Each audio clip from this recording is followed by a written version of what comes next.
Welcome to Red Cell UX, where we break down board games with a dual perspective. I'm Kelly, a UX designer and new gamer. And I'm Clay. I'm also here, and I'm a slightly more experienced gamer. Join us while we explore, discuss And occasionally disagree. about the world of tabletop games. This is Red Cell UX First Play, our quick take after one run of a new game. No deep dives, just unfiltered thoughts while it's still fresh on the table. What game do you want to talk about today? Let's talk about a game. One of our local game shops does a demo night Yes. every week, and that's great because we can go try some games out without having to buy them Yeah. to see if we like them. And they're on sale when they demo them. So this week, or this last week rather, we demoed Tea Witches. Yes, this is the first time we've been to the demo night. We have seen it a few times, but either it wasn't a game we were super interested in trying, or we had already bought, so we didn't. It is like an hour away. Yeah, and Tea Witches is a game that we had our eye on because, well, the artwork's great. It's not a sequel, but it's from the same makers as Flamecraft. So it's got that same cutesy style artwork. I haven't played or seen Flamecraft. Right. I have. I enjoy it. It's and we saw the components because this game was set up both at the con and it's been set up just kind of at the demo table at the Yeah. local game store for a while. And I've like seen people talking about it. so it's been set up. It's eye catching. If you haven't seen it, it's got this big plastic fountain in the center of the board. Yeah. With I think 5 bowls set around to like where the fountain would pour out. 5 or 6, yeah. And that central part of the board is kind of a lazy Susan mechanic. It rotates. And each of those cups is filled with different teas. Yeah. And the components looked really good. The upgraded components were out there, wooden. They've got these wooden teeth, which horrified you. Well, I have this thing, like, teeth should just be in mouths. They shouldn't be all out. But funny story, so someone who was like supporting the designer put something on Instagram about tea witches, and I commented like the teeth creep me out, and they were like, but they're so cute. Like, I probably should have been a little more clear about it. It's just like, first of all, teeth should be in the mouth. I don't like the dentist. I am that person. But also, I did not understand what teeth had to do with tea. That is true. Yeah. And having played the game now, I'm still not sure. I know it's an ingredient, so we'll get a recap of the game here in just a second. But there's different ingredients, and the teeth are one of them. They're called sweet tooth. But yeah, teeth don't belong in tea. They are very cute, though. Okay, so this is a game where there is a tea festival going on for Tea Witches, and this game is filled with tea puns.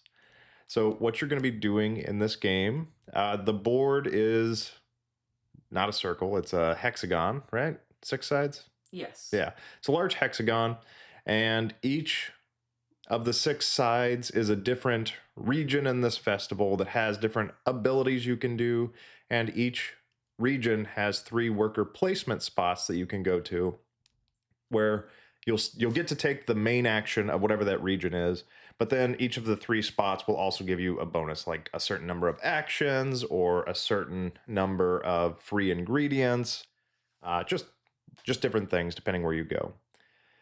And you have these workers that you place out that are called tea pups, and they collect tea when they go out, and they're magical because Wait, the whole time I was thinking teacups.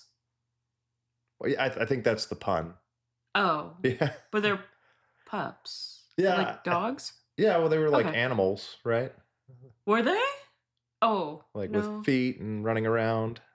Oh, yeah, okay. I was thinking like the Beauty and the Beast. Like, I guess that doesn't have feet, so all I mean, right. either way, Never it works. mind. Maybe I misheard him. So you go, you place them on the board. They collect tea. They can bring tea back to you, and the tea in them is magically endless. And then you have your own player board where you are collecting ingredients. You have a grid, I believe it's 5 by 5, where you can hold ingredients and you can hold tea, but tea can only be held in special spaces. And at the start of the game, you only have one space that can hold tea, and then the two tea pups you have can hold tea, but only temporarily. Each round, those tea pups have to empty the tea that's in them. Yeah, and they can empty back to the board, but if there are no spots on your board in the like cupboard, then you just have to forego the tea for that tea for the next round. Yeah. So, even though the tea in the tea pups is infinite, or like, I guess you can use it more than once, there's some weird rules around that. The ones in your cupboard are not, so you would spend them like a normal resource. Yeah, and what you're spending these teas for are to fulfill orders. So you are trying to serve tea to sort of generic witches that you have on your player board, and we'll circle back to that mechanic in just a moment, and to like celebrity Mhm. witches Mhm, that are mhm. out on the board that uh, I stayed away from at the beginning because I thought they cost a lot more, but That was a and mistake. yeah, they really don't cost more than your general witches. They do have better rewards though, They so cost a little bit more, like maybe one more ingredient sort of slightly or more. a bigger variety of tea flavors or colors. Yeah. But they are worth more in game scoring if you can keep them happy. Yeah, and then the other thing you use your tea for is to fulfill to go orders. So at the end of everybody's turn, uh, you shout out, "Oh, to go orders," and then you see if the stars have aligned on the board to fulfill to go orders, which are cards you have in your hand, which will give you some quick points and some quick loyalty. Uh, and So let's that was something that I really focused on from the beginning because in my mind, I was like, oh, I can either score points on my turn only, or if I focus on the to go orders, I can score points on any other person's turn. I think, I don't know if that was like a good strategy or a bad strategy, but that's what I did. yeah, it's a great little boost of points. It feels kind of random when you first start. Like, am I going to be able to fulfill these orders? Because each order has like a different number of tea they need, and they have to fulfill the orders. You have to have the tea pups and the tea fountain in one area have showing that tea, which is impossible at the start. You don't have to. I think it depends how much tea and toppings and stuff are on the to go order. I guess there are no There's no toppings. toppings. Yeah, Yeah. How much tea. But you can use any other player's tea pup in the same it's gonna area be in the as same area. yours. And you can or don't have to use the tea fountain that is aligned there. Yeah. So like I said, there's 6 different regions on the board, and just a quick description of them. There's one region that allows you to build improvements to your storage area, that 5 by 5 grid, where you can place large, medium, or small tiles that each have a different cost, and they have abilities on them. Some of them are in-game scoring, some of them generate free tea or ingredients, some of them convert tea to other things. There's a whole host of things that and like game breaking, not game breaking, rule breaking things that those improvements will allow you to do. Yeah. There's an area where you can serve very cheaply some generic witches for a very quick reward and money and loyalty, and then purchase an improvement to your player board for when you serve generic witches. There's an area where you can get more to go orders. There's an area where you can sell tea for money and purchase some of those tile upgrades for your storage area that weren't purchased last round, and now they're a little bit cheaper. It's kind of like a last call area. There's an area where you can buy action cards that you can play to enhance one of your abilities as like a one shot. And if you don't spend them by the end of the game, they're worth points. And then there's an area where you can serve tea to those celebrities. And there's like a stack of those out. And you just go there and you serve one. Yeah.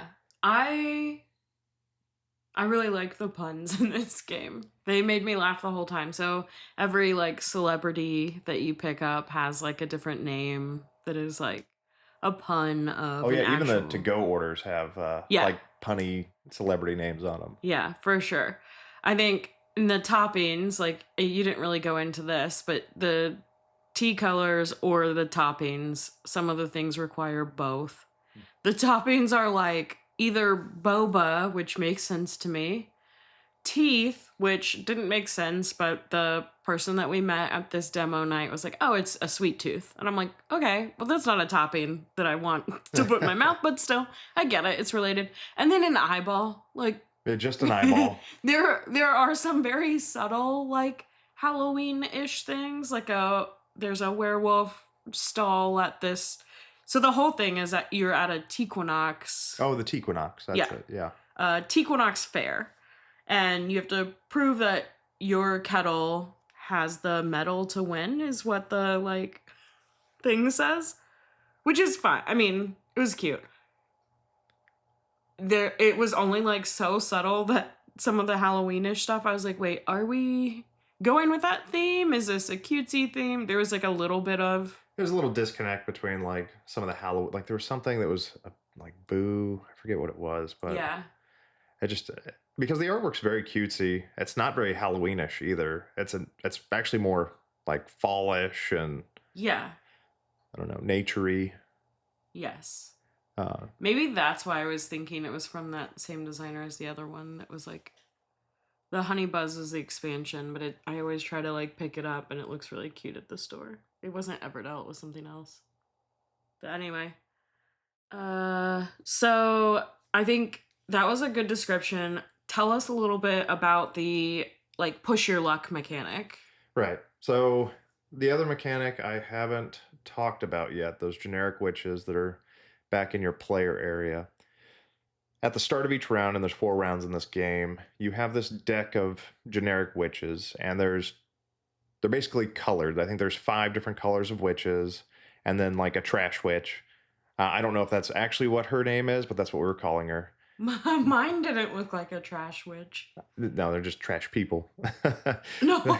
Oh, because okay, I got you. So you shuffle this deck at the beginning of each round, and then you start drawing them one at a time. And this is a push your luck mechanic, so you can stop at any time.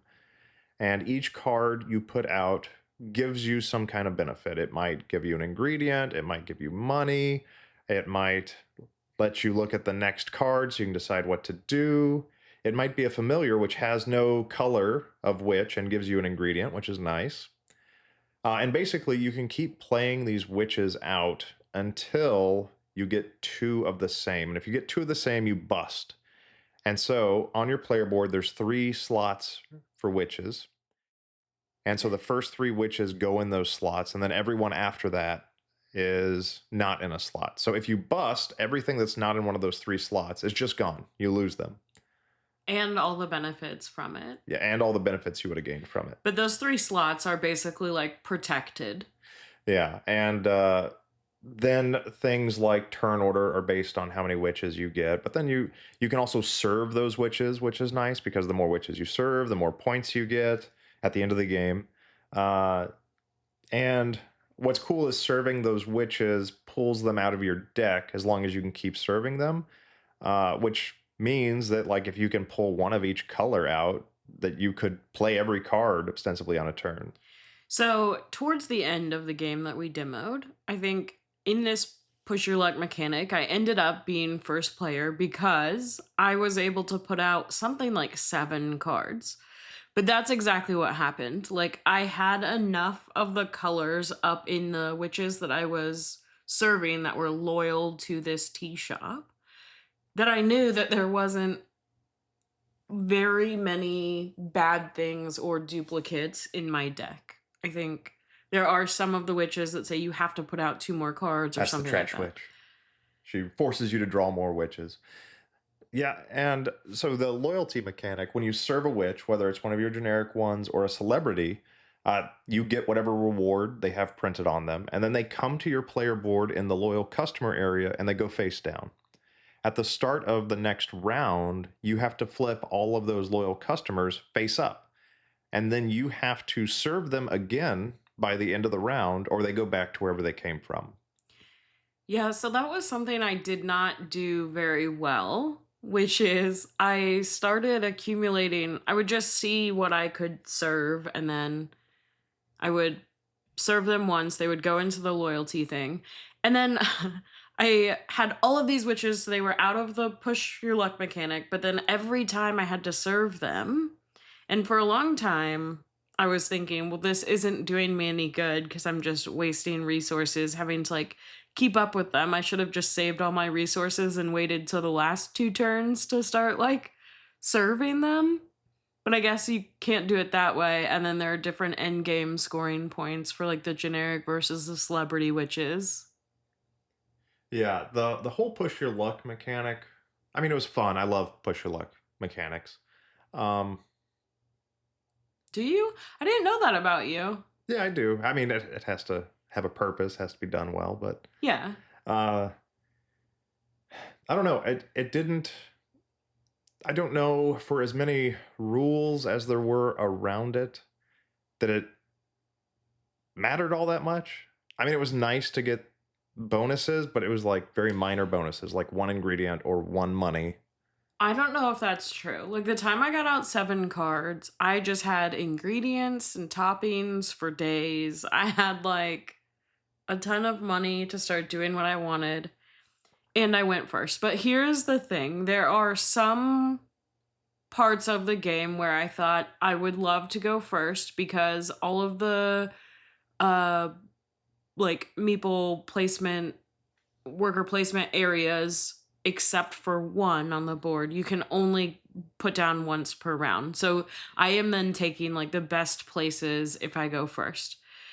But there is also a downside, which initially I was like, I don't want to go first, and luckily I didn't. I went last. But if you go first, you have a lot less opportunity to kind of finesse what your to go order is going to look like on the board, because there were some spots where if you go first, there's no one else on the board, you're probably not going to fulfill a to go order.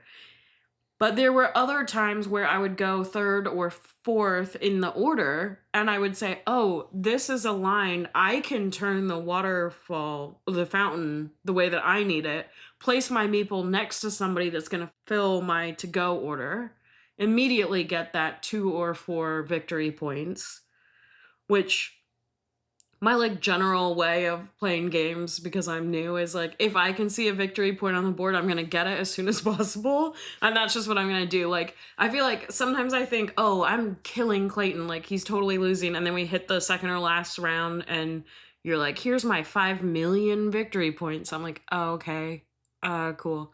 But like me, I'm like, if I see it on the board, I'm gonna try to get it because I don't know when this game is gonna end. I don't have a good clue of like, well, I guess I did know when this game was going to end because the Tequinox Fair is only 4 days long. Yeah, 4 rounds, and each round has like a little minor bonus at the beginning and end, which is randomized each game, the order that those 4 bonuses come out. Okay, so this game has a weight on BGG of 3.2. Do you feel like that's an accurate complexity rating? Yeah, I do. I Now weight is very subjective. It's hard to define, and BGG often it's not right.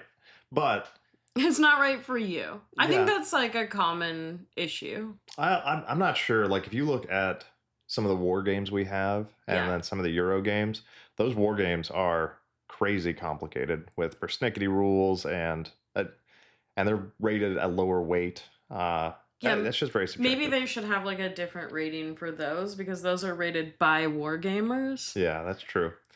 Uh, this game is heavier or meatier Mediumer. than I was expecting it to be, and I think that's just me judging the book by its cover, right? Because the art is very cute and light and fanciful. Yeah, I feel like the theme and the artwork made me think, oh, this is going to be a cute, like, family game.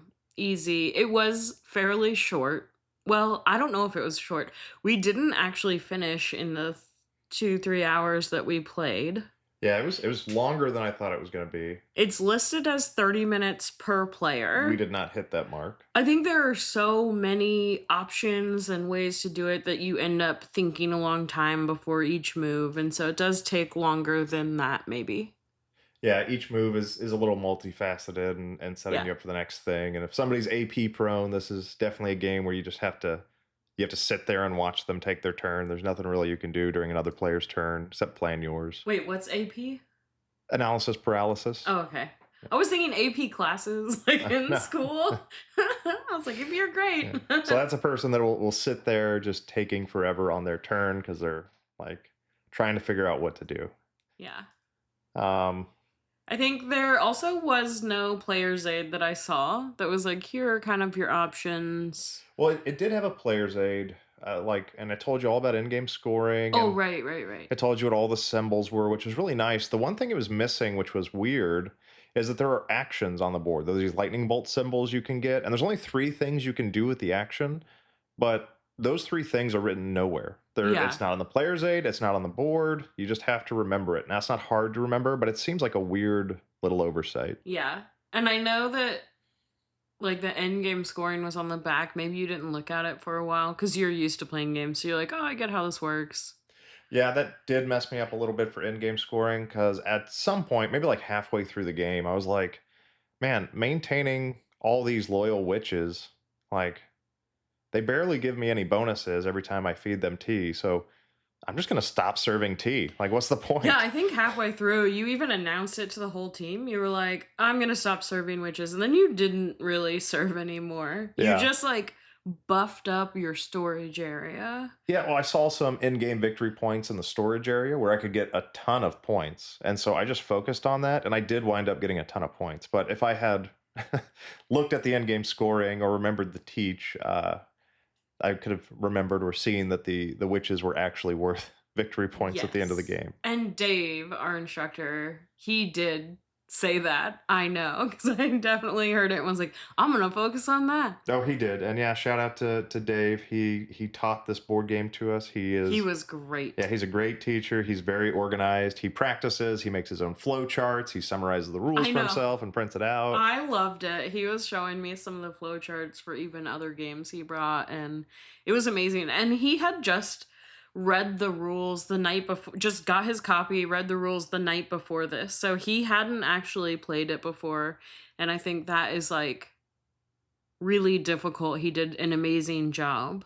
Yeah, he He was did. very clear about it. So we definitely appreciate that. Let's see, any what do you think about the production of this game? I thought it was good-ish. Like I liked it. I like the idea of the rotating fountain. I think it was like probably bigger than it needed to be and gray, which didn't really match anything else. That's true. But I guess I get it if it's like a stone maybe fountain. I think the biggest drawback I have, and we played with kind of base components, but even Dave was telling us, okay, if you get the upgraded components, all of the cardboard tea tokens become the little glass or plastic Beads. beads, Yeah. which on the cardboard tokens, although they are different colors, and there were two colors. There were like There was like a light green and a dark green, and then a light brown and a dark brown that myself and one of the other players had a lot of trouble yeah, figuring the out. board, the players at the game, and there were four players. We were divided on this. Two of the players, including you, thought it Yeah. was like green and light green and brown and light brown. Yeah. And then myself and the other correct player believed that it was orange and brown and yellow and green. But Okay, the fact that we had it was that definitely not yellow. discussion at all, it was absolutely yellow. It was like a mustard yellow. It looked like snot green. So the fact that we're having this discussion is a production issue. And Yes. what's There the weren't saving grace of the cardboard tokens is they had different artwork on them. right. They had like little details of tea leaves or twigs or whatever that you could like see, okay, this is something different. But if you get the little glass stones, they don't have that. And so Dave was saying, oh, he in his game group, they do have some accessibility differences or color blindness, and it was just impossible to tell. I don't think that is a hard problem to solve in the future for the publisher. Like if they had just kind of made them different shapes like we saw in River Valley or something, I think it would help. Or different textures or, something else where you can still kind of see the details in the different types of tea, that would be helpful. Yeah. Trying to think if there were any other production things. I mean, overall, this game was very cute. I loved the artwork. I loved the tea puns. The rotating mechanic in the middle of the board worked very well. It wasn't gimmicky. That mechanic served a purpose and was used very often. Um, yeah, the color blind issue is unfortunate. Oh, I think also the color of your you've been calling them generic witches, but they are your witches. They're the card has your color on the back.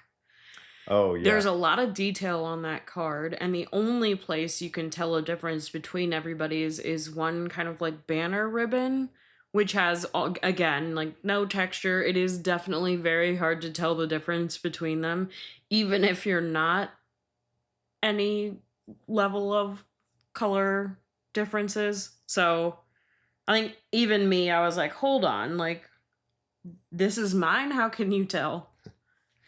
This game also has a level of language dependence.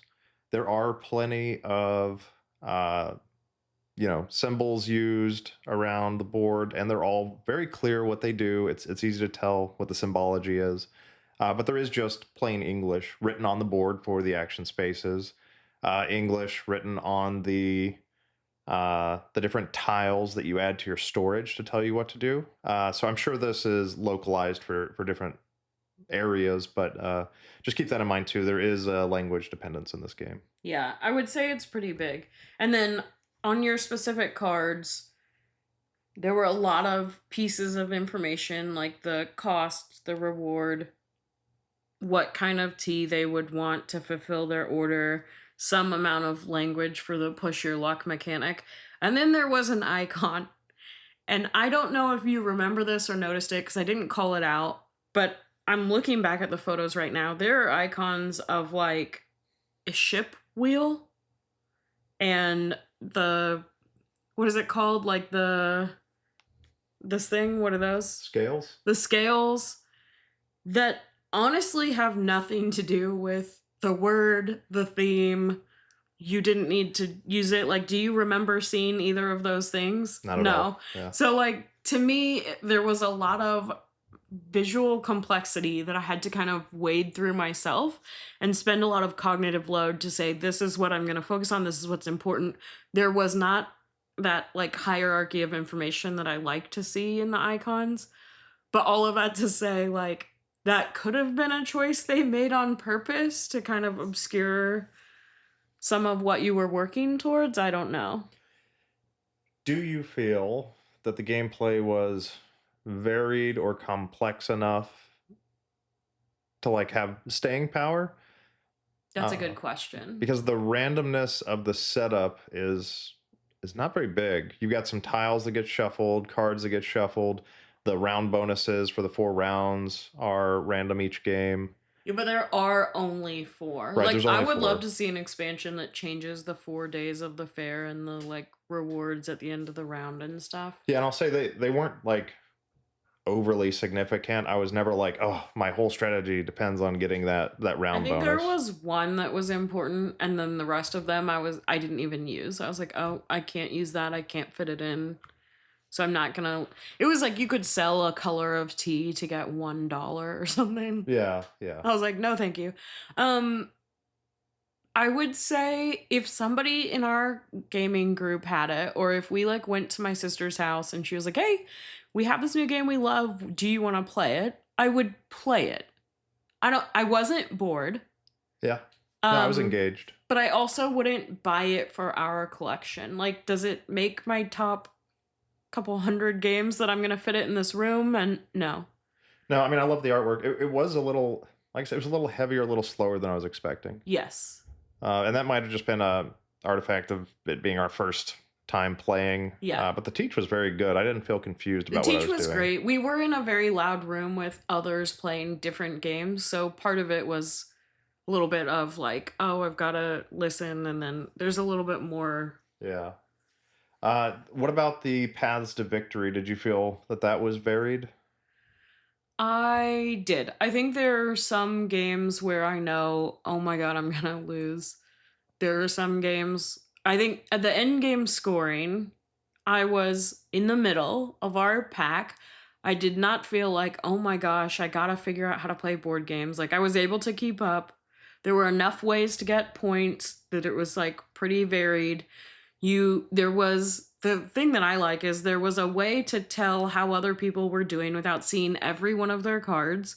And there was a little bit of a way to like kind of block them, or something that felt satisfying when they were like, "Oh, that's not how I wanted you to turn the fountain." Like, Yeah, that's true. I know that's a little mean, but it's kind of, like satisfying when you realize that you have blocked them out of a couple of victory points. Yeah, it's nice. And yeah, I guess you're right. The points are not really obfuscated. They're Yeah. available to see to everyone, but this is not a game where I was counting up everybody else's points and seeing what they're doing. I mean, I was constantly looking at Yeah. other. I mean, it's different though than like a splatter, which I love, but like on turn 1, you can lose that game.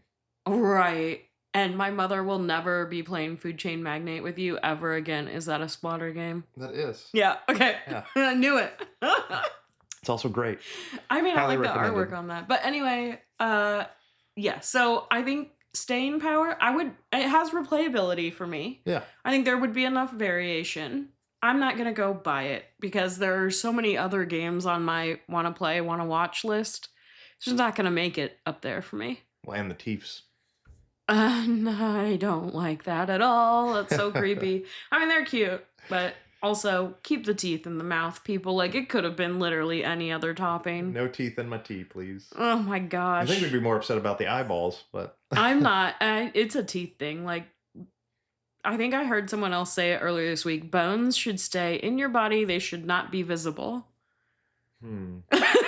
Are teeth bones? I hope so. That person led me to believe. Okay, so it sounds like you agree. Yeah, I enjoyed it. I liked the play. There was none of the decisions felt like, well, I'm just going to do this, or I don't know what to do. Like every decision I made had a purpose. I planned, Yeah. I was working towards something every time. Right. So I was constantly engaged. That it was paced very well in that respect. Yeah. Um, Yeah, I agree. Okay, one thing that I just thought of, and you, I guess, have forgotten, and I think that you'll agree. I have a complaint, and that is that when we went to do the end game scoring, now the store was closing, so we did end a day early from the Equinox Fair. So you had been setting up for some things that ended up you weren't able to do. All of that to say, you were in first and tied with another player. well, so I was tied for first, right? Well, And that's what I said, and not or then. Yes, and. But the tiebreaker, in my opinion, was a complaint. Like, if I was you, I would mark that in our app as we tied. yeah, so I mean, I don't know how you feel about it out there, but tiebreakers in most games are usually pretty awful. They sometimes feel very arbitrary, and this one felt extremely Yeah. arbitrary. There are some tiebreakers where I'm like, that makes sense. Like, Yeah. you go to a secondary victory Yeah, there's some that are done requirement. well. The majority don't matter that much, so there's frankly not a lot of thought put into them. And this one, the tiebreaker, relates to another mechanic that I didn't explain because I also didn't find it to be that important through the game. But at the top of your board, you have this track called loyalty, and every time you fill up the track, you get a ticket, which is a loyalty ticket. Anyways, you can use that ticket, you can spend it to keep one of those witches that you have served previously loyal to you without having to serve them again. You don't get the reward, but they stay in your served area. Right. And the end game tiebreaker was whoever was higher up on that track. However, every time you got that ticket, that track reset. So Yeah. what if I had gotten like 30 tickets off that track? It had just reset and he hadn't gotten one ticket, Yes. right? Like, Because I had more tickets than most people. yeah. But on that track, I was very low. It didn't matter in this case. That was actually the secondary tiebreaker. So I don't know if you remember this, but you tied for victory points. There was a tiebreaker rule that neither one of you had any of. Whatever it was, I was like, oop, I'm Oh, the only yeah, it was one. the number of those unspent cards you can buy. I had Okay. purchased cards, but I had used them. And so Right. neither of us had unspent ones. Okay. So that was actually like the tertiary. Yeah. So this was the secondary tiebreaker. Uh yeah, that felt very arbitrary. Yeah, so in my mind, you guys tied. I don't think you marked it in the app like that. If I didn't. was I you, I gave would to change him. it. That's a horrible rule. Like, I've got enough wins. I don't need to win every time. Yes, okay, that's true. Let's put you down for a loss so that my win scoring goes up. I love it. Yeah. All right, well, that was Tea Witches. I think I had a really great time at Common Grounds Games in Dallas, Texas, and I will go to another demo night if there's a game I really like. Yeah, really enjoyed it. Love the art. The gameplay was good. It's not one that we're going to be adding to our collection, but we'd be happy to play it again. That's Tea Witches. Thanks for listening to Red Cell. If you enjoyed this episode, make sure to subscribe on your favorite podcast platform. You can find us on Instagram at RedCellUX, where we post behind-the-scenes extra content and game highlights. We'll be back next time with more stories, strategy, and design insights from the world of tabletop gaming.